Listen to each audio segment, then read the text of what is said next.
Hi, my name is James Massey, and today we're going to talk about negotiating for the deal. Go ahead and subscribe to my channel and click like if you like this information. All right, so let's get right into it.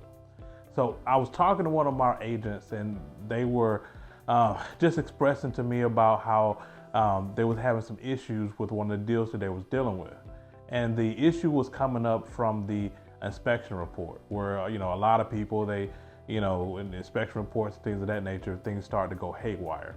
And the problem was that they were putting their own feelings into the deal.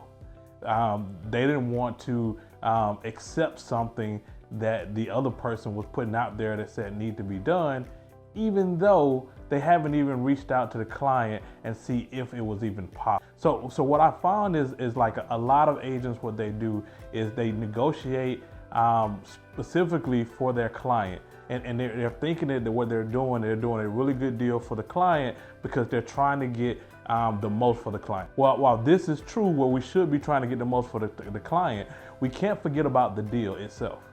So for instance, I've never ever had a client that was a buyer fire me because they paid a little bit more for the house. But I have had a client fire me for not being able to get them the house that they want. And the same thing on the seller side.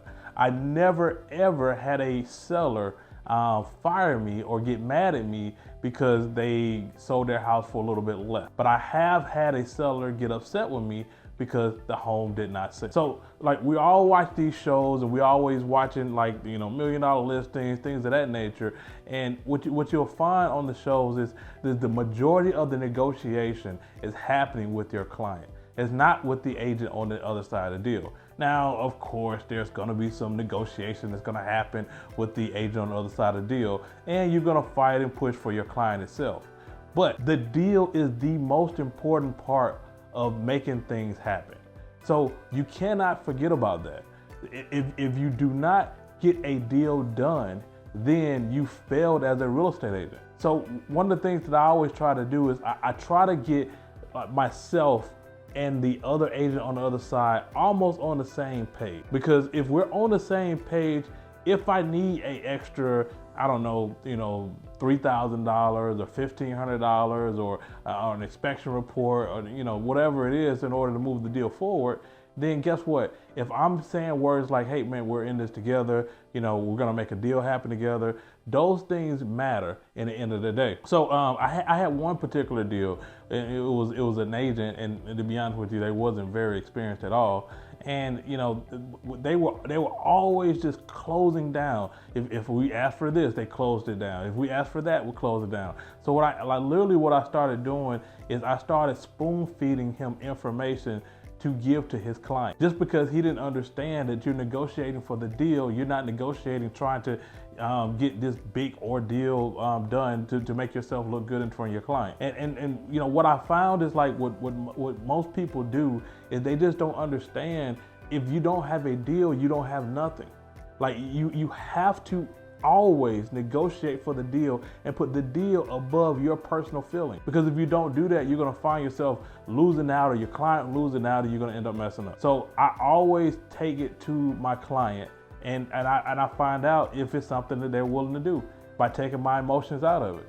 So if it's a seller, I know the parameters, right, that the seller needs in order for them to get the deal done. So I already understand what their end game is. I already understand like what their numbers need to be. So I might negotiate a little bit, but at the same time, I'm not gonna negotiate to the point where all of a sudden, I'm killing the deal. And what you don't ever wanna do whenever you're doing a real estate transaction is kill a deal.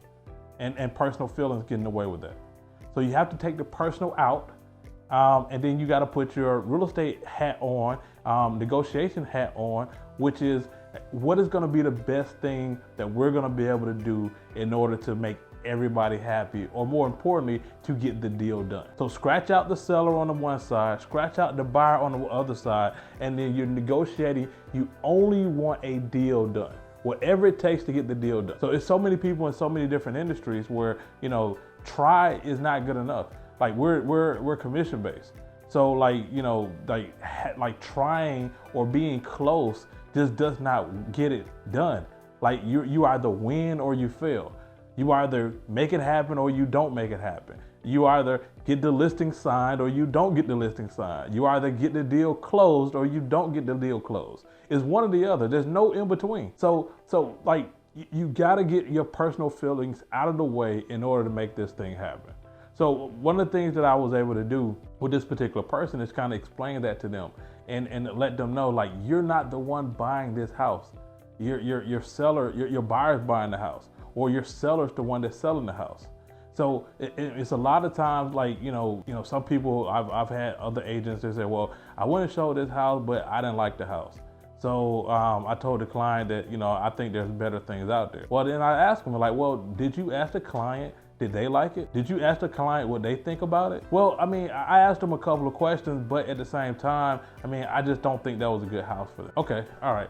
So when did your feelings and your thought process get in the way with somebody else's thought process? I literally showed one client a house, and we saw about 7 different properties, right? And the first property, I thought it was a nice house. The second property was kind of questionable.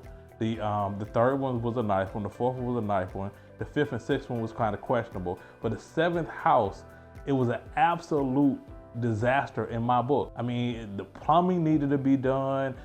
They had walls without sheetrock. I mean, everything that I would have wanted to have, it didn't have it at all. So, but I'm talking to the client, and they're really liking this particular house.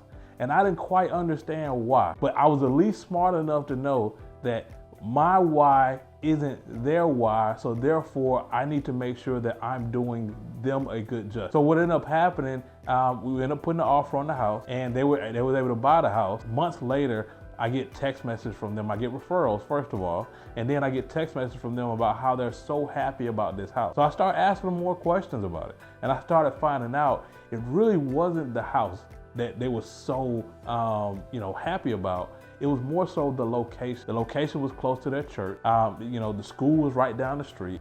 They were able to, they had a backyard where they was able to walk around. So you don't know what it is that person is looking for whenever they're looking to buy or actually sell. So you got to get yourself out the way. And believe me, I wanted to trash the house, because I know there was so many other houses that we looked at that I felt was so much better. I mean, just the fact that the plumbing was better, that right there made it better in and of itself. So, just moving my emotions out the way, got the deal done. And from me getting the deal done and closed, I got referrals and I got a testimony from that particular person that I'm able to put on social media and other outlets to get even more clients. So if you like the information that I'm putting out here, just hit like and go ahead and subscribe to my channel. Hope you all got something out of this, and I'll see you at the next video.